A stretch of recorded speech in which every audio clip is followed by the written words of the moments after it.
Hello everyone, welcome to study tube. बढ़ते हैं आगे। हम लोग इस सीरीज में पार्ट 16 के साथ पार्ट 15 तक हम लोग ऑलरेडी कवर कर चुके हैं। तो बाकी के इन सारे पार्ट्स को देखने के लिए जो मैंने अब तक अपलोड किए हैं, हमारे चैनल के प्लेलिस्ट को चेक करो। Question bank RRB group D 2018 नाम से एक प्लेलिस्ट मिलेगा, सारे ही पार्ट्स आपको उसमें मिल जाएंगे। इस सीरीज के अंदर हम लोग सामान्य विज्ञान के उन सारे सवालों का रिवीजन कर रहे हैं, डिस्कशन कर रहे हैं, जो कि पूछे गए थे 2018 में रेलवे ग्रुप डी के अंदर। तो ये सारे सवाल आपके लिए यूजफुल है आने वाले ग्रुप डी के एग्जाम के लिए। हम लोग 500 सवाल तक ऑलरेडी कंप्लीट कर चुके हैं, 501 से हम लोग आगे बढ़ेंगे। डैश इलेक्ट्रोपॉजिटिव तत्व है, तो धातुएं इलेक्ट्रोपॉजिटिव होते हैं, अधातुएं इलेक्ट्रोनेगेटिव होते हैं। इनमें धातु कौन है? आर्गन है, सॉरी माफ करिएगा, मैग्नीशियम है। बी हमारा राइट आंसर। बाकी ये आर्गन है, क्लोरीन है, सल्फर, ये सारे अधातुएं हैं। जिंक सल्फेट के मिश्रण में कॉपर धातु जाता है। तो पिछले ही वीडियो में मैंने आपसे कहा था कि जो जिंक सल्फेट का जो सोल्यूशन होता है उसमें अगर आप कॉपर ऐड करोगे तो कोई भी अभिक्रिया यहाँ पर नहीं होने वाला, कोई भी रिएक्शन यहाँ पर नहीं होता है। तो बी हमारा राइट आंसर हो जाएगा। इसके पीछे क्या कारण मैंने आपको बताया कि जो जिंक है ये ऊपर है, कॉपर नीचे है। जिंक जो है ऊपर है, कॉपर नीचे है, तो कभी भी नीचे वाला जो है ऊपर वाले को डिस्प्लेस नहीं कर पाएगा। जब आप जिंक सल्फेट के सोल्यूशन में जब आप कॉपर डालोगे तो यहाँ पर कोई भी रिएक्शन नहीं होता है क्योंकि कॉपर नीचे है। हाँ, इसी में अगर आप ये एल्युमिनियम डाल दो, मैग्नीशियम डाल दो तो रिएक्शन हो जाएगा क्योंकि जिंक से ये सब ऊपर है। जब तार की लंबाई दुगुनी की जाती है तो एमीटर की रीडिंग डैश कम हो जाती है। एमीटर ये करंट को मापता है, ये जो डिवाइस है ये करंट मापता है और सर्किट में इसे हम सीरीज में लगाते हैं। अब यहाँ तार की लंबाई दुगुनी कर दी गई है तो R is equal to rho L by A, ये आपको याद होगा। R डायरेक्टली है L के और R इनवर्सली है A के। तार की लंबाई बढ़ाओगे प्रतिरोध बढ़ जाएगा, तार की मोटाई बढ़ाओगे प्रतिरोध घट जाएगा। अब देखो, जिस रेट से आप लंबाई बढ़ाओगे उसी रेट से प्रतिरोध बढ़ने वाला है क्योंकि ये समानुपाती है। तो लंबाई को अगर 2L कर दिया पहले से तो प्रतिरोध भी यहाँ पर 2R हो जाएगा। और V is equal to I into में R होता है, यहाँ से I हमारा इनवर्सली हो जाता है R के।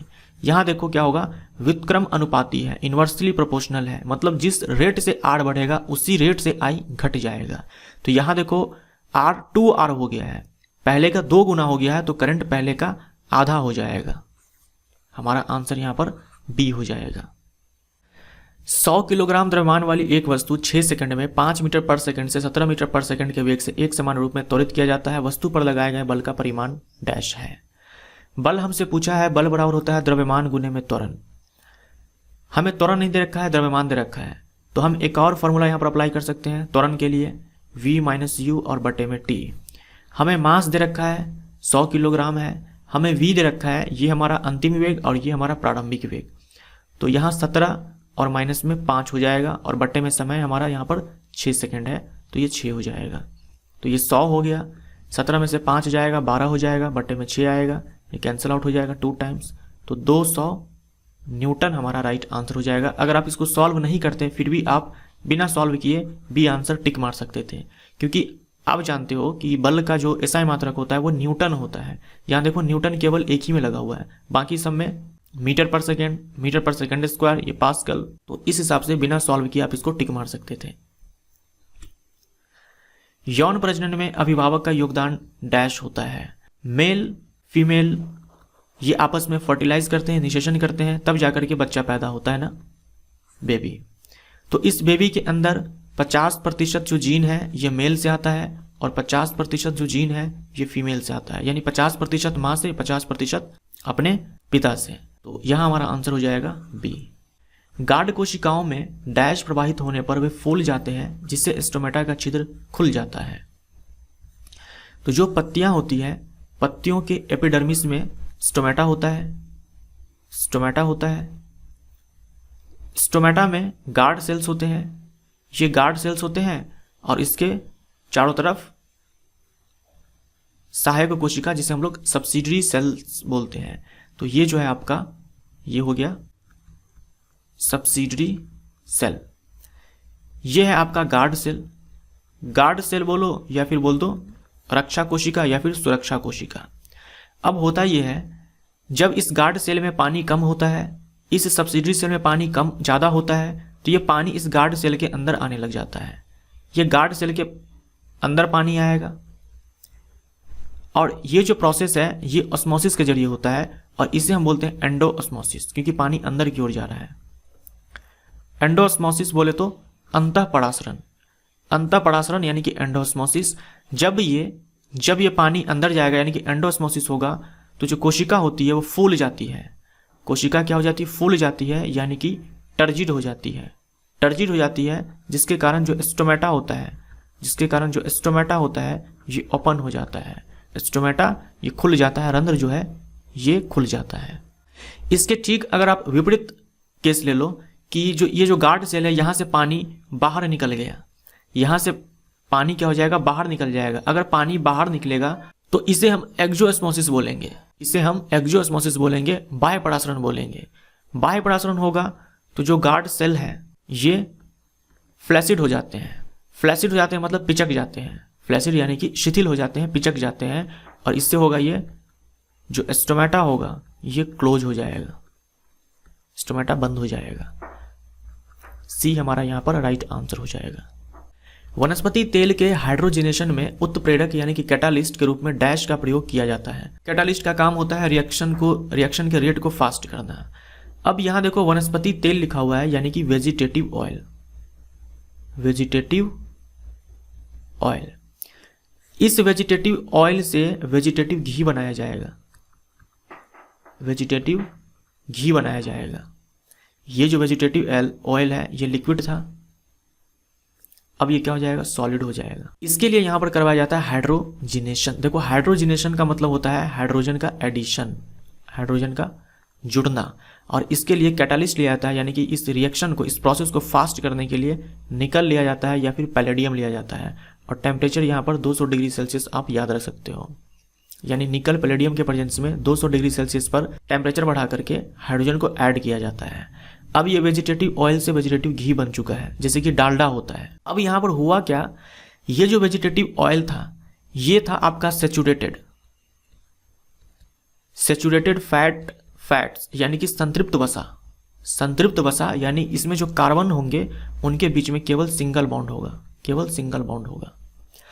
ये जो वेजिटेटिव अब घी बन चुका है ये हो गया, माफ कीजिएगा यहाँ पर मैंने उल्टा बोल दिया, सॉरी, ये होगा आपका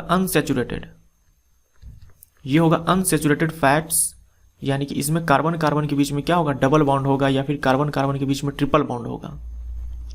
ये आपका हो गया सेचुरेटेड फैट्स, यानी कि कार्बन के बीच में सिंगल बॉन्ड होगा। हमारे बॉडी के लिए हार्मफुल कौन है इसमें से? ये वाला, ये हमारे बॉडी के लिए हार्मफुल होता है, हानिकारक होता है। ये हमारे बॉडी के लिए यूजफुल होता है। इसीलिए लोग डालडा खाना पसंद नहीं करते हैं। क्योंकि डालडा क्या है? वेजिटेटिव घी है, वो वेजिटेटिव घी है, या फिर बोल दो सेचुरेटेड फैट है, संतृप्त वसा है, और ये हमारे बॉडी के लिए हार्मफुल होता है। जबकि जो आप सोयाबीन तेल हो या रिफाइंड वगैरह इस्तेमाल करते हो वो वेजिटेटिव ऑयल होता है, और वो अनसेचुरेटेड होता है, और ये हमारे बॉडी के लिए हानिकारक नहीं है, ये यूजफुल होता है। हमारा आंसर यहाँ पर निकल हो गया। निकल की जगह पर पैलेडियम भी आ सकता है। डैश एक बीज पत्र मोनोकॉट पौधा है।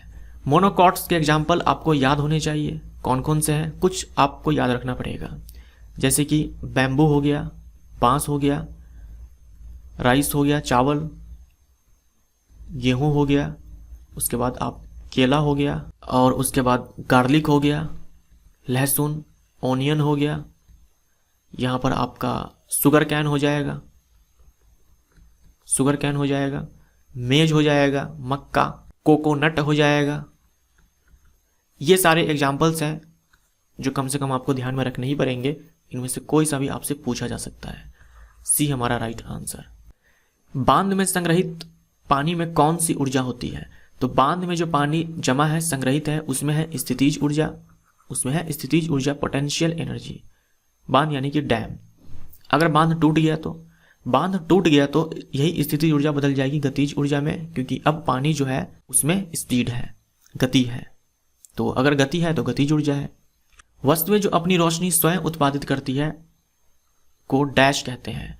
तो पिछले ही वीडियो में सवाल आया था कि जो वस्तुएं के पास खुद की अपनी रोशनी है या फिर खुद का अपना प्रकाश है, जैसे कि सन हो गया, जैसे कि कैंडल हो गया, जैसे कि बल्ब हो गया, ये सब इन सब के पास अपना प्रकाश है, ये अपना प्रकाश स्वयं उत्पन्न करते हैं।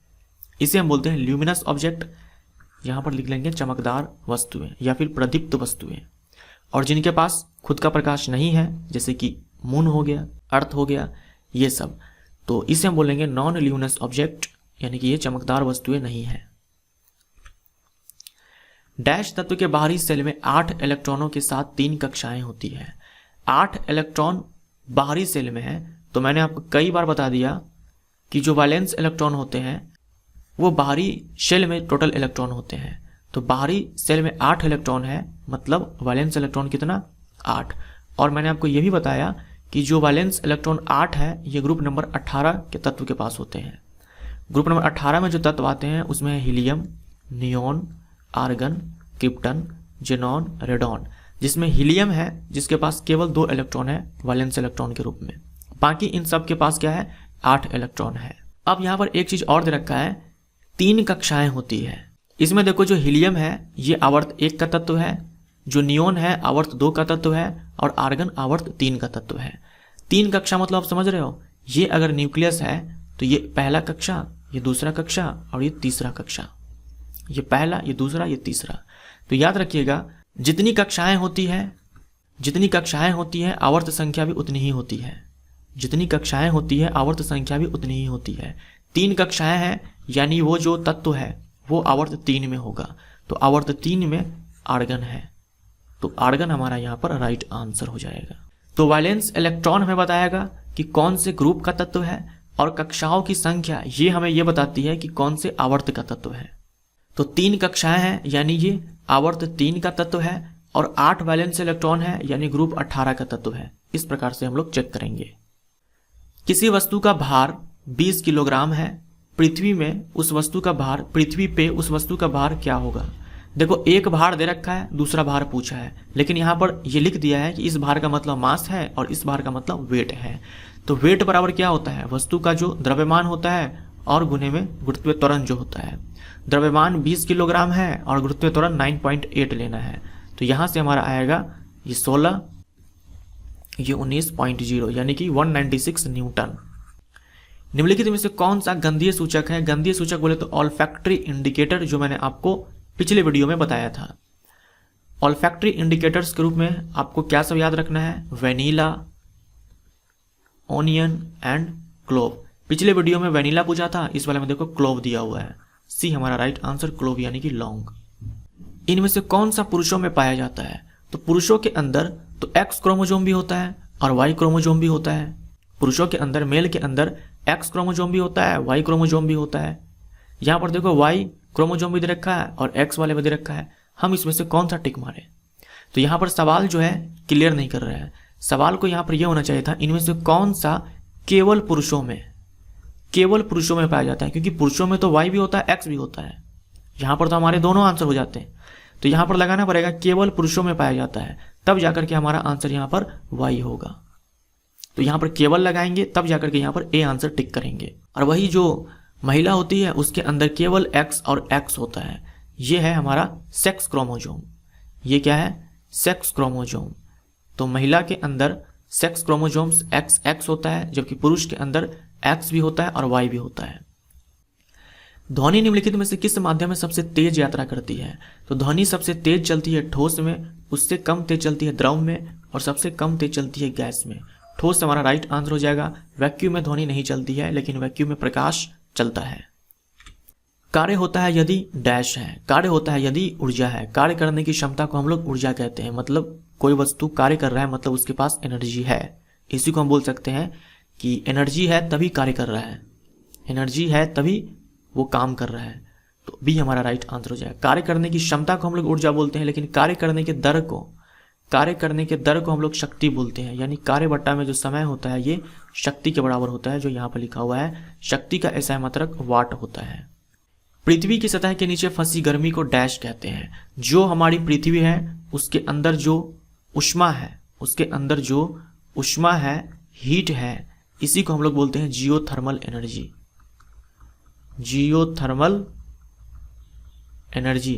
ऊष्मा ऊर्जा का ही एक रूप है, इसीलिए हम इसे बोलेंगे जियोथर्मल एनर्जी। डी हमारा राइट आंसर हो गया। जो आपका कोयला है, जो आपका पेट्रोल है, ये सब जो है ये सब आपका हो गया जीवाश्म ईंधन। तो यहाँ से जो एनर्जी मिलती है उसे हम बोलते हैं जीवाश्म ऊर्जा। जो समुद्र में जो ज्वार उत्पन्न होता है, समुद्र में जो ज्वार उत्पन्न होता है जिसमें पानी ऊपर नीचे करता है, तो वहाँ जो पानी ऊपर नीचे कर रहा है तो वहाँ पर भी एनर्जी है, उसे हम बोलते हैं टाइडल एनर्जी, ज्वारीय एनर्जी। किसी वस्तु के मुक्त रूप से गिरने के दौरान निम्नलिखित में से कौन सी ऊर्जा इसके रास्ते में किसी बिंदु पर बढ़ जाती है? तो मान लीजिए ये जमीन है और वस्तु यहाँ पर है। जब वस्तु यहाँ पर है तो इसके पास स्थितिज ऊर्जा शून्य होती है, स्थितिज ऊर्जा मैक्सिमम होती है, जबकि गतिज ऊर्जा यहाँ पर 0 होती है, शून्य होती है। कारण क्या है? क्योंकि वस्तु यहाँ पर है अभी रेस्ट में और वस्तु जमीन से किसी हाइट पर है, तो पोटेंशियल एनर्जी यहाँ पर मैक्सिमम। लेकिन जब वस्तु ये नीचे गिरना स्टार्ट होगा, जब वस्तु ये नीचे गिरना स्टार्ट होगा तो इसके हाइट में कमी आती है, इसके हाइट में कमी आती है यानी पोटेंशियल एनर्जी में कमी आती है, लेकिन इसके स्पीड में वृद्धि होती है, गति में वृद्धि होती है, तो काइनेटिक एनर्जी में वृद्धि होती है। तो वस्तु अगर नीचे गिर रही है तो लगातार इससे काइनेटिक एनर्जी में वृद्धि होती है। बी हमारा राइट आंसर। हीरे की निरपेक्ष अपवर्तनांक है, निरपेक्ष अपवर्तनांक यानी कि रिफ्रैक्टिव इंडेक्स, जिसे हम लोग म्यू से डिनोट करते हैं। ये मैंने आपको पिछले ही किसी वीडियो में बताया था, 2.42 हीरे का जो म्यू होता है वो 2.42 होता है। देखो म्यू जो है, ये जो रिफ्रैक्टिव इंडेक्स है ये भी यूनिटलेस है, ये भी यूनिटलेस है, मात्रकहीन है, कोई मात्रक नहीं है। देखो यहाँ पर लगा हुआ। एथेनॉल का सूत्र है एथेनॉल, ये है आपका मेथनॉल और ये है एथेनॉल, ये है मेथनॉल। मेथनॉल ये बहुत ही ज़्यादा पॉइजनस होता है, तो इसे हम बोलते हैं पॉइजनस वाइन, जहरीली शराब, और इसी को कहा जाता है वुड एल्कोहल। वुड एल्कोहल, देखो जो भी जिसमें भी OH लगा हुआ है हम सबको एल्कोहल बोलते हैं, जिसमें भी OH लगा हुआ है हम सबको एल्कोहल बोलते हैं। जो एल्कोहल हम पीते हैं शराब के रूप में, जो एल्कोहल पिया जाता है शराब के रूप में, ये होता है एथेनॉल, ये होता है एथेनॉल। इसे हम बोलते हैं ड्रिंकिंग एल्कोहल, ड्रिंकिंग एल्कोहल, पीने वाला शराब, और यह है जहरीली शराब। हमारा आंसर यहाँ पे क्या होगा? CH3CH2OH, CH3CH2OH।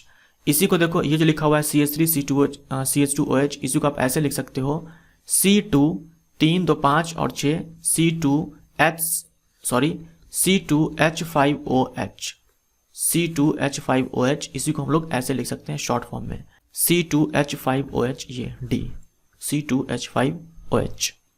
पादप कोशिका भित्ति किससे बनी होती है? पादप कोशिका भित्ति बोले तो प्लांट के अंदर जो सेल वॉल होती है वो किससे बनी होती है? तो ये सेलुलोज से बनी होती है, ये सेलुलोज से बनी होती है मेनली, और पैक्टीन से, सेलुलोज एंड पैक्टीन। मेंडल ने F1 पीढ़ी के पौधों से F2 वंशज की पद्धति द्वारा प्राप्त की थी। मेंडल ने कौन सा प्लांट चूज किया था? पी प्लांट चूज किया था, और ये बाइसेक्सुअल था। बाइसेक्सुअल यानी कि इस प्लांट के अंदर जो फूल था उसके पास मेल पार्ट भी था और फीमेल पार्ट भी था। मेंडल को F1 में मिला था केवल टॉल प्लांट, जिसका जीनोटाइप T और t था, जिसका जीनोटाइप T और t था। यानी ये जो प्लांट था ना, ये था लंबा प्लांट, ये था लंबा प्लांट। अब ये जो टॉल प्लांट है, इसी टॉल प्लांट से यानी इसी T से ये करवाते हैं निषेचन या फिर बोल दो पॉलिनेशन, और यहां से इनको मिलता है F2 जनरेशन। यानी F1 जनरेशन का मेल लिया, फीमेल लिया, और वहां से क्रॉस करवाया और मिला F2 जनरेशन। तो यहां देखो हुआ ये कि मेंडल ने ऐसा नहीं किया कि दूसरा प्लांट लाया, मेंडल ने ऐसा नहीं किया कि दूसरा प्लांट लाया और निषेचन करवाया। जो इनको टॉल प्लांट मिला था, यहाँ जो टॉल प्लांट मिला, ये जो इनको टॉल प्लांट मिला, तो मैंने अभी आपको यहाँ पर बताया कि इसके पास जो फूल है वो बाइसेक्सुअल है। यानी ये जो टॉल प्लांट है, यहाँ जो फ्लावर है इसमें मेल पार्ट भी है और इसमें फीमेल पार्ट भी है। तो इन्होंने क्या करवा दिया, यहीं पर सेल्फ पॉलिनेशन करवा दिया, स्वपरागण करवा दिया। हमारा आंसर यहाँ पर क्या हो जाएगा, स्वपरागण हो जाएगा। मतलब ऐसा नहीं था कि इनको जो F1 में प्लांट प्राप्त हुआ, अब उसका निषेचन करवाने के लिए ये बाहर से कोई दूसरा प्लांट लाते, अगर दूसरा लाते तो ये हो जाता आपका क्रॉस पॉलिनेशन हो जाता, लेकिन ऐसा नहीं हुआ। इसी प्लांट के अंदर जो फूल है उसमें जो मेल पार्ट है फीमेल पार्ट है उनके बीच में करवा दिया सेल्फ पॉलिनेशन। 2500 वाट्स बराबर किलोवाट है। 2500 वाट्स ये आपका 2500 वाट है, किलोवाट में चेंज करना है तो कुछ करना ही नहीं है, 1000 से भाग लगाना है, 2 से 2 जीरो खत्म, 2.5 किलोवाट। देखिए किलोवाट है, ये यूनिट है आपका पावर का, शक्ति का, लेकिन किलोवाट में अगर आप आवर कर दो आप किलोवाट आवर, तो ये जो यूनिट है ये है एनर्जी का, ऊर्जा का। टार्टरिक एसिड किसका एक घटक है? वॉशिंग सोडा आपका सोडियम कार्बोनेट है। बेकिंग सोडा आपका होता है NaHCO3। इसी में जब आप टार्टरिक एसिड मिलाओगे तो बनेगा बेकिंग पाउडर। कई बार आपको बता चुका हूं मैं बेकिंग पाउडर, ये बेकिंग पाउडर हमारा राइट आंसर हो जाएगा।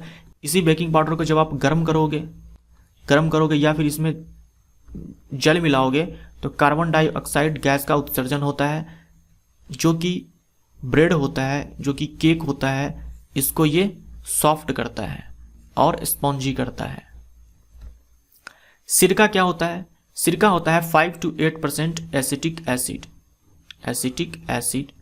एसिड बोले तो CH3COOH यानी कि ethanoic acid. 5 to 8% acetic acid का जो सोल्यूशन होता है उसे हम सिरका बोलते हैं, विनेगर बोलते हैं। कहने का मतलब ये हुआ कि आपने एक कंटेनर लिया, इसमें 100 ml क्या है, पानी है। 100 ml पानी है तो इसमें 5 से 8 ml डाल दो आप ये एसिटिक एसिड यानी कि CH3COOH, ये डाल दो। अब ये जो पूरा सोल्यूशन तैयार होगा इसी को हम बोलेंगे विनेगर, यानी कि सिरका। डैश सामान्यतः विद्युत तापन उपकरणों में प्रयोग किया जाता है। सामान्यतः विद्युत तापन उपकरणों में कहने का मतलब ये हुआ कि जब आप इलेक्ट्रिक करंट दोगे, सप्लाई करोगे तो उसका टेम्परेचर इंक्रीज कर जाएगा। मतलब वो हॉट हो जाएगा, गर्म हो जाएगा। तो ऐसे चीज़ों में हम लोग इस्तेमाल करते हैं उस पदार्थ का जिसका रेजिस्टेंस क्या होता है, हाई होता है, प्रतिरोध ज़्यादा होता है। तो यहाँ पर हमारा जो नाइक्रोम है इसका रेजिस्टेंस बहुत ही हाई होता है। लंबवत फेंकी गई गेंद 12.5 सेकंड के पश्चात जमीन पर लौट आती है। जिस वेग के साथ इससे फेंका गया था उसे ज्ञात करें। देखो वस्तु को ऊपर की ओर फेंका गया, लंबवत बोल रखा है, ऊपर की ओर फेंका गया। तो अगर लंबवत फेंका गया है तो यह वस्तु जिस पॉइंट से फेंका गया उसी पॉइंट पर आकर के गिर जाएगा। क्योंकि ये लंबवत है। तो जहां से फेंका वहीं पर गिर गया तो हम बोल सकते हैं विस्थापन 0, विस्थापन 0 हो गया ना। जिस पॉइंट से फेंका गया था उसी पॉइंट पर लौट करके आ गया तो विस्थापन 0 हो जाएगा, डिस्प्लेसमेंट 0 हो जाएगा। समय कितना लगा इसको ऊपर जाने और नीचे आने में? 12.5 सेकंड का समय लगा। जी का मान आपको दे रखा है कि 10 लेना है, 10 मीटर पर सेकंड स्क्वायर लेना है। अब ये जो एक फॉर्मूला होता है गति का जो समीकरण है S = ut plus half AT²। यहां पर S = ut। अब देखो A का मान यहां पर हम लेंगे -g। जब भी वस्तु को ऊपर फेंका जाए हम A की जगह पर -g डालते हैं। जब भी वस्तु नीचे की ओर आए तो हम A का मान +g डालते हैं। जब वस्तु नीचे की ओर आए तो A का मान +g डालते हैं। हमारे केस में ऊपर फेंका गया है तो यहाँ पर हम -12 A का मान -g डालेंगे तो यहाँ पर माइनस होगा और g और इंटू में t²। अब सारे वैल्यू को हम यहाँ पर पुट करेंगे। यहाँ पर ये 0 आएगा। u का मान हमें चाहिए 12.5 t हो गया, -12 g का मान 10 लेना है और समय हमारा 12.5 और गुने में 12.5। यहाँ पर हमारा आ जाएगा 12.5 गुने में u बराबर, इस 2 से हम इसको कैंसिल आउट करेंगे तो ये 5, 12.5 गुने में 12.5। एक 12.5 से ये खत्म हो जाएगा तो यहाँ पर u हमारा आ जाएगा 5 और गुने में 12.5 तो ये 25, 60, 62, 62.5। u का मान हमारा आ जाएगा 62.5 मीटर पर सेकेंड। ये हमारा स्पीड आ जाएगा जिससे कि फेंका गया था, या फिर वेग बोल दो जिससे कि फेंका गया था। इसमें से कोई सा भी आंसर नहीं है ये वाला, इसीलिए इस सवाल को इग्नोर कर दिया गया बोर्ड की तरफ से हर स्टूडेंट के लिए।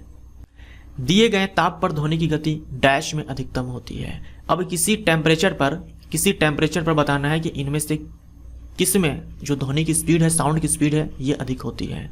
तो ये आप ध्यान में रखना, एल्यूमिनियम में सबसे ज़्यादा होता है, एल्यूमिनियम से कम होगा निकल में, उससे कम होगा स्टील में, और उससे कम होगा आयरन में। ये ऑर्डर होता है, एल्यूमिनियम, निकल, स्टील, आयरन। हमारा आंसर यहाँ पर एल्यूमिनियम हो जाएगा। डैश नामक फ्लैट वर्म में बहुत सामान्य आंखें होती है जो वास्तव में केवल आंखों के धब्बे होते हैं जो प्रकाश का पता लगाते हैं। हमारा आंसर यहाँ पर हो जाएगा प्लेनेरिया, बी हमारा राइट आंसर हो जाएगा। एनिमल किंगडम के अंदर एक फाइलम है प्लेटीहेल्मिन्थस। इसके अंदर जो जानवर आते हैं उसे हम लोग फ्लैट वर्म बोलते हैं। और फ्लैट वर्म के अंदर एग्जाम्पल्स हैं आपका ये प्लेनेरिया, ठीक है, ये प्लेनेरिया। उसके बाद यहाँ देखो लिखा हुआ लिवर फ्लूक, ये देखो टेप वर्म लिखा हुआ है, taenia solium, tapeworm, taenia solium जो होता है वो टेप वर्म होता है, लिवर फ्लूक हो गया, प्लेनेरिया। ये सारे एग्जाम्पल्स हैं फ्लैट वर्म्स के, ये सारे जो एग्जाम्पल्स हैं ये है फ्लैट वर्म्स के, यानी कि प्लेटीहेल्मिन्थस के अंदर जो जानवर आते हैं उनका। तो ये तीनों ही फ्लैट वर्म के एग्जाम्पल है, यानी कि इसका एग्जाम्पल है। अब देखो जो प्लेनेरिया होता है, प्लेनेरिया अगर आपको याद हो कुछ इस प्रकार से,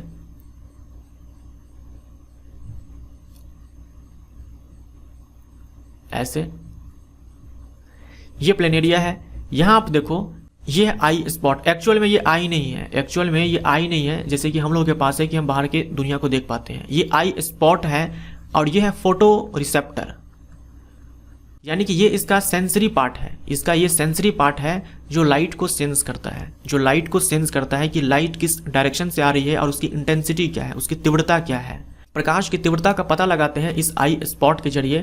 प्रकाश अगर ज़्यादा होता है तो प्लेनेरिया वहाँ पर रहना नहीं चाहता है, तो प्रकाश से ये दूर भागता है।